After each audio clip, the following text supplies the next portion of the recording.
기적이 나타났대요. 이런 말을 들으면은 뭔가 좀 이 세상 일이 아니라 뭔가 좀 특별한 일이 벌어진 것처럼 그렇게 사람들은 생각을 합니다. 어떻게 그런 일이? 마치 일어날 수 없는 일이 불가능했던 일들이 일어난 것처럼 그렇게 생각을 합니다.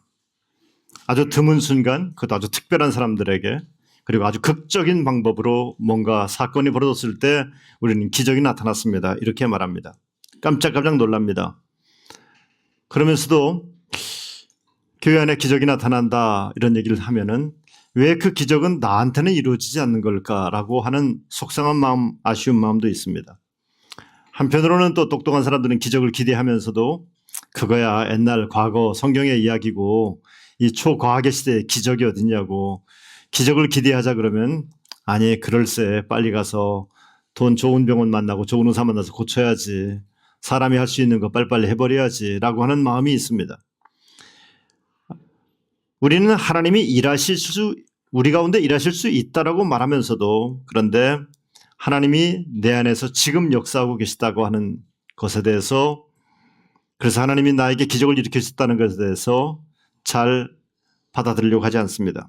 기적을 믿는다고 말하지만 사실은 기적을 안 믿는 시대를 살아가고 있는 교인들입니다.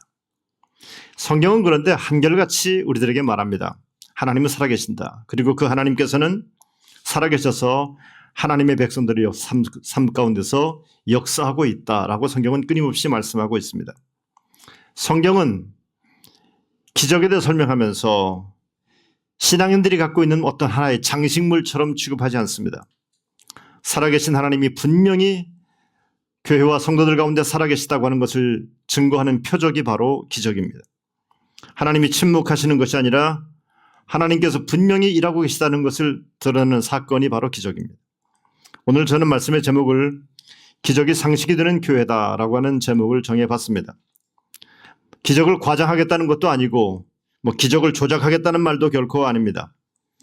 하나님이 역사하시는 것이 너무나 분명하기 때문에, 하나님의 개입하시는 것이 너무나 분명하기 때문에 전혀 이상하지 않는 교회, 기도하면 하나님이 우리 기도를 들으신다는 것을 믿고 우리가 부르짖으면 하나님께서 분명히 응답하신다는 것을 믿고 신앙생활하는 교회, 절망의 자리가 내 앞에 있다 할지라도 하나님께서 이 절망의 자리에 지금 찾아오셔서 내 삶에 개입하고 있다는 것을 믿고 예수 믿는 사람들의 모임, 이것이 우리 거룩한 뜻 세움교회가 되기를 간절히 바랍니다.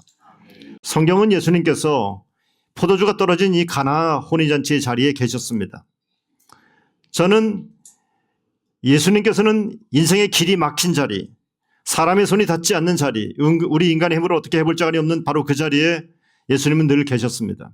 그러니 오늘 여러분이 만나고 있는 인생의 고난의 문제, 우리가 풀 수 없는 인생의 고통의 문제, 그 자리는 부끄러운 자리가 아니라 예수님과 함께하는 자리인 줄로 믿습니다. 오늘 예수님께서 이 땅에서 처음 기적을 행하셨던 일이 바로 가나 혼인잔치의 기적입니다. 병 고치는 기적도 아니고 귀신 쫓는 일도 아니고 어떤 종교적 열심이 아주 최고조에 이른 상태에서 뭔가 이루었던 그런 사건이 아닙니다. 그저 아주 평범한 어떤 사람이 결혼을 하게 됐는데 누군지도 모르겠어요.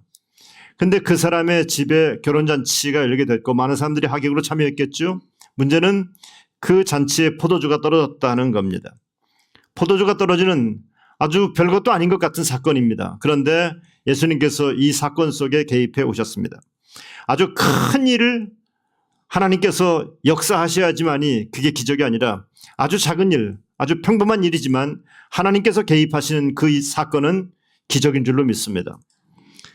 오늘 이 말씀 앞에서 우리가 피할 수 없는 질문을 마주치게 됩니다. 하나는 뭐냐면은 과연 우리가 신앙인들이 생각하는 기적이라는 것이 과거의 사건인가? 아니면 지금 오늘 우리들에게도 내 삶에도 기적은 이루어지는가? 라고 하는 질문입니다. 또 한 가지는 하나님은 성경 속에서만 일하시는 분인가? 아니면 오늘도 지금 이 삶의 현장 안에서 우리 교회 안에서 내 삶의 사건 속에서 하나님은 역사하시는 분인가? 라고 하는 질문입니다. 여러분은 이 질문 앞에서 어떻게 대답하시겠습니까? 성경은 그렇게 말해도 목사님 답은 뻔하죠. 성경은 분명히 하나님은 지금도 역사하신다고 말씀하겠지만 그래도 현실적으로 이 과학의 시대에 그게 말이 됩니까? 이렇게 말하고 대답하고 싶은 사람들이 대부분일 겁니다. 그런데 성경은 아주 분명하고 명확하게 대답을 주고 있습니다. 예수님이 계신 곳은 그 어디나 기적의 현장인 줄로 믿습니다.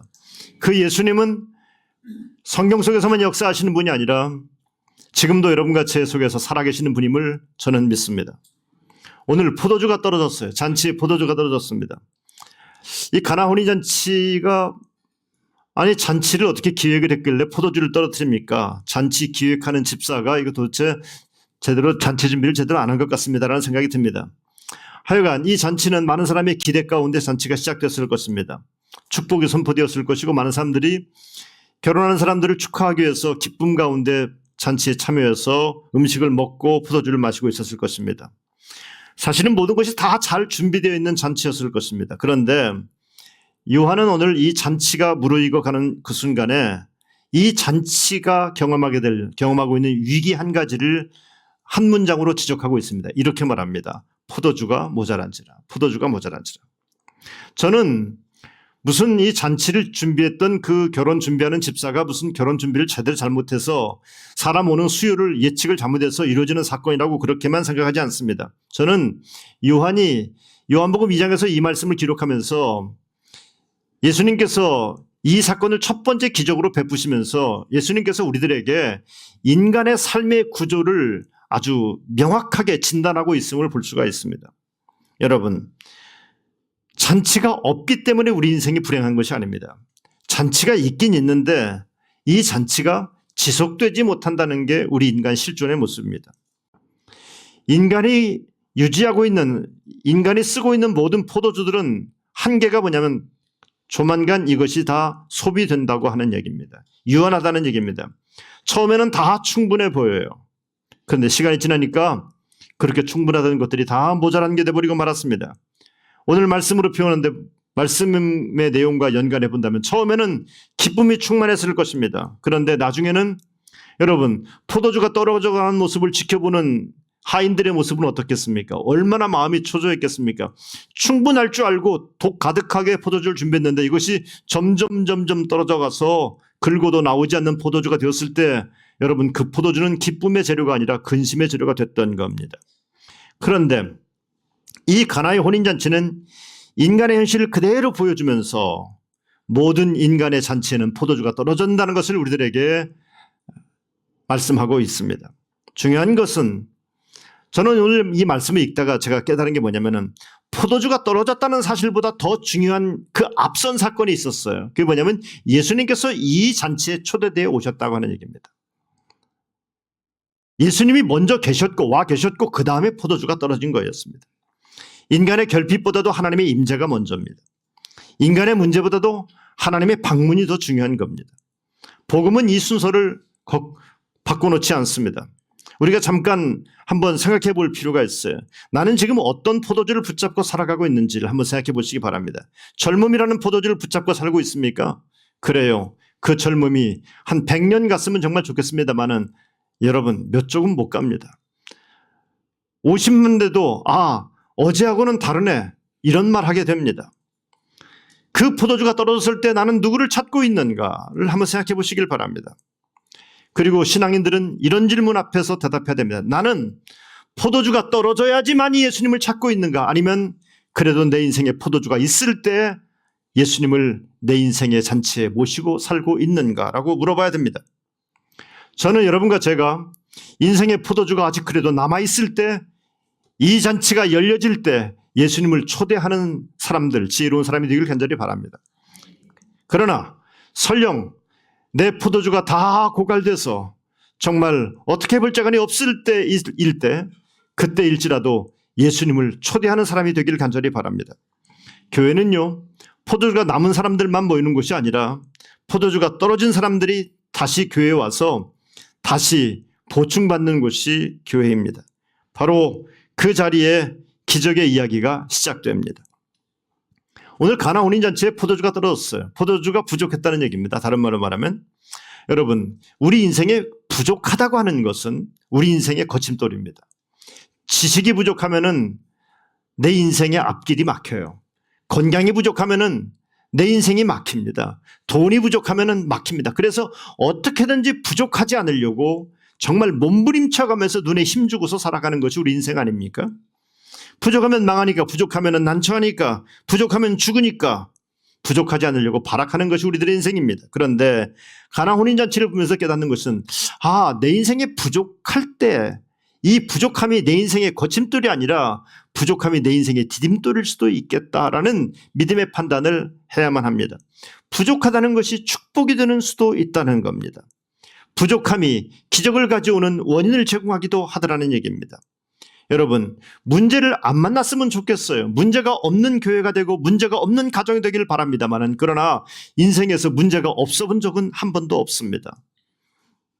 정말 중요한 것은 문제를 안 만나는 것이 아니라 문제를 축복으로 만들지 못하는 것이 더 큰 문제입니다. 그런데 우리가 결론적인 말씀부터 먼저 드리면 이겁니다. 포도주를 새로 만들어서 아주 맛있는 포도주를 먹고 난립니다. 그러면 맛있는 포도주를 먹고 잔치가 아주 해피엔딩으로 끝났고 이 결혼식의 남자 여자 주인공은 아주 행복하게 잘 먹고 잘 살았더라. 이렇게 말하는 것이 기적의 완성입니까? 그렇게 되는 것이 기적입니까? 여러분, 포도주가 만들어진 것은 그저 기적의 아주 작은 단계일 뿐입니다. 이 기적의 완성이 뭡니까? 요한복음 2장 11절 말씀입니다. 제자들이 그를 믿으니라. 제자들이 그를 믿으니라.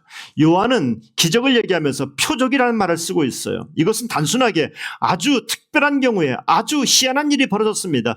일어날 수 없는 사건이 이 가정 안에 벌어졌습니다 라고 하는 그런 기적이 아니라 이 기적은 하나님의 하나님 되심을 드러내는 기적입니다. 그래서 표적이라고 표현을 하고 있는 겁니다. 여러분, 중요한 것은 내 인생의 작은 사건의 문제가 하나 해결되는 것이 중요한 것이 아니라 이것보다 훨씬 더 중요한 것, 이 사건을 통해서 그리스도 예수가 하나님이신 것을 깨달아지고 고백하는 역사가 진정한 기적인 줄로 믿습니다. 마리아가 예수님께 와서 말합니다. 저들에게 포도주가 다 떨어졌다. 예수님께 어머니가 부탁을 하는 겁니다. 그런데 예수님의 이야기는 상당히 생뚱맞는 얘기를 합니다. 내 때가 아직 이르지 아니하였나이다. 내 때가 이르지 아니하였다. 이 말을 들으면 마치 예수님께서 어머니의 말씀을 거역하는 좀 황당한 아들로 보여지게 됩니다만, 그러나 그런 뜻이 아닙니다. 요한복음에서 예수님께서 때라고 하는 표현을 상당히 많이 하셨어요. 이 때라는 말은 예수님의 십자가의 때를 이해하는 겁니다. 십자가의 때.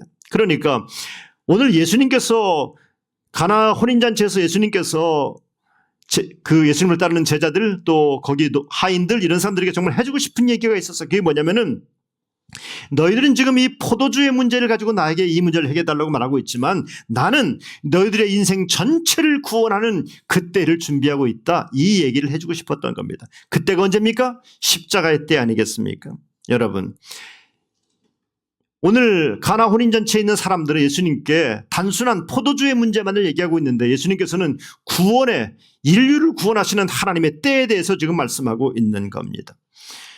예수님께서 마지막 잔치에서 포도주를 마시지 않아요. 포도주를 마시지 않고 예수님께서는 마지막 날 잔치에서 뭘 마십니까? 하나님의 진노를 마십니다. 십자가를 마십니다. 십자가를 먹습니다. 그 이유는 하나입니다. 우리 인생에게 첫 번째 기적을 기쁨의 기적을 허락해 준 것 아닙니까? 그런데 그 기쁨의 기적을 진정으로 기쁨이 되기 위해서는 십자가를 통과하지 않고서는 우리 인생의 기쁨이 될 수 없다는 겁니다. 그들이 포도주 아주 연회장 표현으로 말하면 맛있는 포도주라 그러니까 이렇게 좋은 포도주를 남겼냐? 이렇게 말할 정도로 맛있는 포도주였다니까 얼마나 좋은 포도주였겠어요. 그런데 그렇게 해서 설령 그날 밤 신나게 맛있게 포도주를 먹었다 한들 그것이 그 맛있는 포도주가 그 사람의 인생을 구원하는 것은 못 됩니다. 그런데 우리 인생의 진정한 기쁨이 뭡니까? 오늘 맛있는 포도주를 먹는 게 진정한 기쁨이 아니라 그리스도 예수의 십자가를 믿고 그리스도 예수의 보혈로 말미암아 구원받는 것이 진정한 기쁨 아니겠습니까? 오늘 예수님은 이 포도주 사건을 통해서 마지막 때 십자가의 때를 예수님은 미리 말씀하고 있는 겁니다.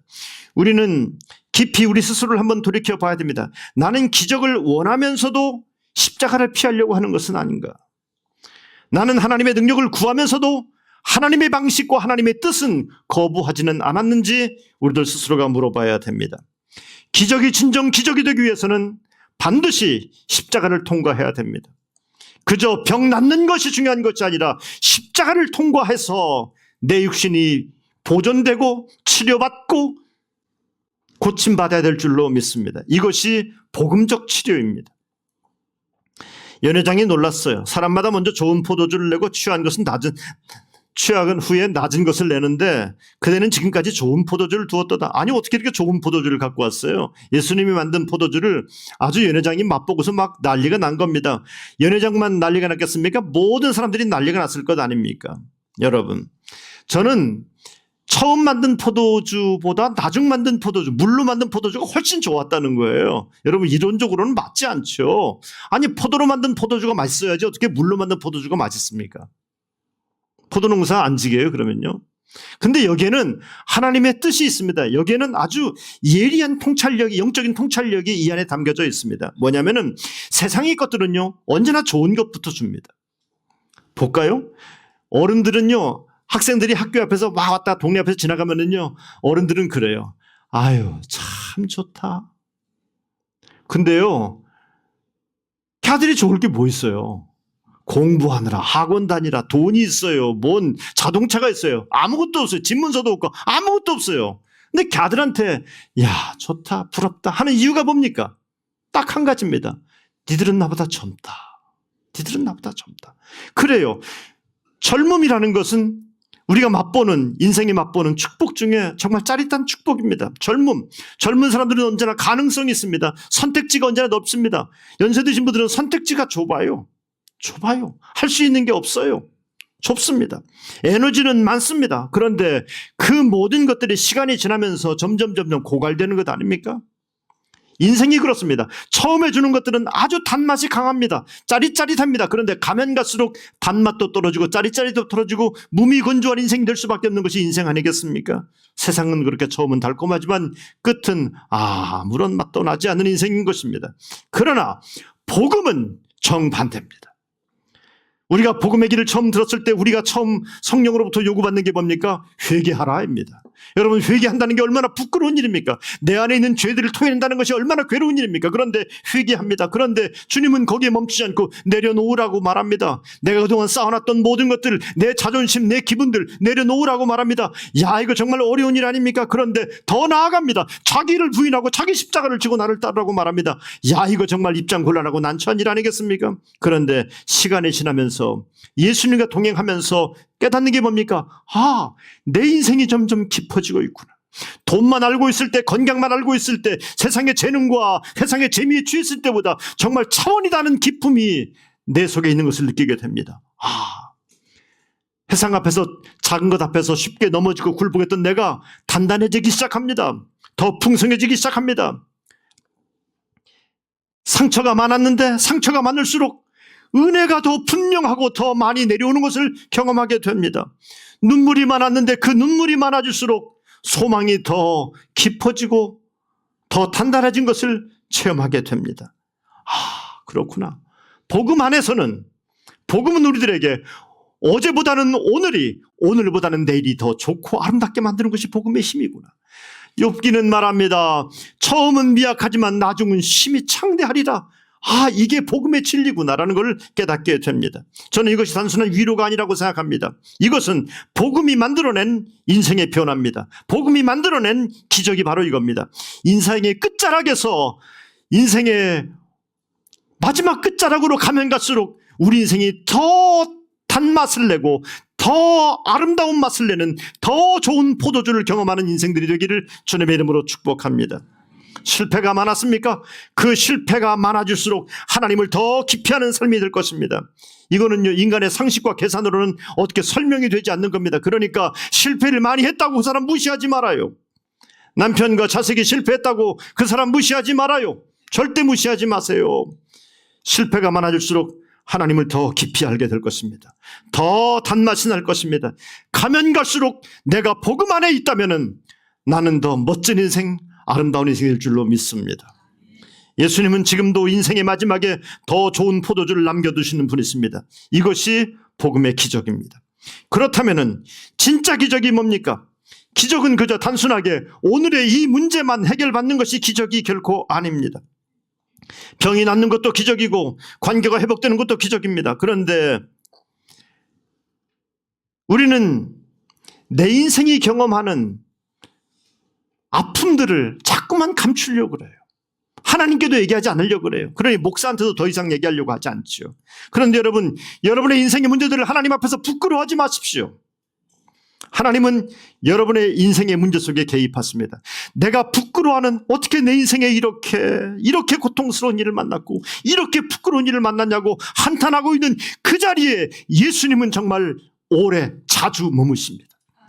오늘 여러분이 만나고 있는 그 슬픔의 자리, 아픔의 자리, 고통의 자리는 예수님이 늘상 이 땅에 사시면서 머무셨던 자리가 바로 그 자리였습니다. 그 자리에서 예수님께서는 기적을 행하셨고 그 자리에서 예수님께서는 우리 인생을 위로하셨습니다. 더 깊은 기적은 포도주가 떨어진 인생이 하나님을 신뢰하는 겁니다. 더 깊은 기적은 절망 속에 있음에도 불구하고 나를 사랑하시고 나에게 역사하시는 하나님 앞에 기도하는 겁니다. 더 깊은 기적은 상황은 비록 이해되지 않을지라도 하나님은 선하시다는 이 믿음을 놓지 않는 것이 기적입니다. 정말 진짜 기적이 뭡니까? 제자들이 그를 믿으니라. 이분은 살아계신 하나님이시구나. 오늘 내가 울고 있는 이 눈물의 자리에 나와 함께 하시는 이분은 천지를 창조하신 하나님, 온 우주 만물을 주관하신 하나님, 그 하나님이 나를 사랑하고 계시는 것을 깨닫는 것이 진정한 기적인 줄로 믿습니다. 저는 이것이 우리 교회의 현실이 되기를 간절히 바랍니다. 기적이 상식이 되는 교회라는 것은 기적을 쇼처럼 소비하는 교회가 되자는 얘기가 아닙니다. 기적을 과장하자는 것도 결코 아닙니다. 하나님께서 지금 나와 함께 살아 역사하시다는 것이 분명히 성도들의 마음속에 믿겨지는 것, 하나님의 역사가 나타나는 것이 전혀 이상하지 않는 교회, 이런 교회가 되기를 간절히 바랍니다. 예수님이 계신 곳에는 언제나 기적이 있었습니다. 예수님이 계신 곳에 나타나는 모든 사건들은 우연적 사건이 아니었습니다. 예수님이 함께 계셨기 때문에 어쩌면 지극히 당연하고 정상적인 모습이었습니다. 오늘 그 예수님이 여러분과 함께 하십니다. 저와 함께 하시는 줄로 믿습니다.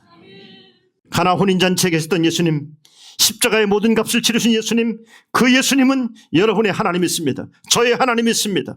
우리는 그 하나님이 우리 가운데 함께 하셔서 지금도 우리 가운데 말할 수 없는 역사를 일으키신 것을 체험하게 됩니다. 하나님의 살아계시는 것이 너무나 분명하기 때문에 병든 자가 낫고 무너진 마음이 일어서고 끊어졌던 관계가 회복되어지고 절망 속에 있던 인생들이 소망을 찾게 되는 이런 기적의 상식들이 우리 가운데 나타나게 될 것을 믿습니다. 가나의 기적 우연 아닙니다. 예수님이 계셨기 때문입니다. 여러분의 인생에도 어려운 문제가 있습니까? 불가능이라고요. 천만의 말씀이에요. 예수님은 시퍼렇게 여러분 옆에 살아계십니다. 그 예수님이 여러분과 함께 하십니다. 그 예수님을 의지하시길 간절히 바랍니다. 기적을 기대하는 것을 주저하지 마십시오. 하나님께서 행하신 일들을 과학으로 재단하지 마십시오. 예수님이 계신 곳에서는 언제나 기적은 그렇게 상식처럼 일어났습니다. 오늘도 살아 역사하시는 주님을 신뢰하면서 우리 가운데 이루어질 이 하나님의 기적을 기대하며 나아가는 우리 거룩한 때 세움께 모든 성도들 되기를 주님의 이름으로 축원합니다. 축원합니다.